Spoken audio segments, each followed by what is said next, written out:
അല്ലേ? ആ മഴത്തിനും കൂടെ പോരണ്ടി വിദഗ്ധ സംഘം പരിശോധനയ്ക്ക് പോവാണേ. ആൾക്കാരെ കണ്ടോളി.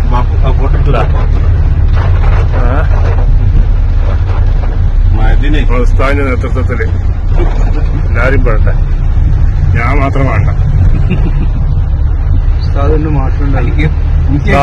ഉസ്താദ് മാഷാക്കണ്ടേ. മനസ്സാണ് പൊട്ടുന്നത്, സർവരും വേദനിക്കുകയാണ് ചെയ്യുന്നത്. എന്നെപ്പോലെ നിങ്ങളെപ്പോലെ സന്തോഷത്തോടെ ഇന്ന് ജീവിക്കേണ്ടിരുന്ന ആയിരങ്ങൾ പതിനായിരങ്ങളാണ് കരഞ്ഞുകൊണ്ടിരിക്കുന്നത്. ഉറ്റവരും ഉടയവരുമില്ലാതെ ഉമ്മ, ബാപ്പ, അച്ഛൻ, അമ്മ സർവസ്വം നഷ്ടപ്പെട്ട് ഒരു കൂട്ടുകുടുംബത്തിൽ നിന്ന് 18 പേരൊക്കെ മരണപ്പെട്ടു എന്ന് പറഞ്ഞാൽ അതിൻ്റെ ഒക്കെ വേദന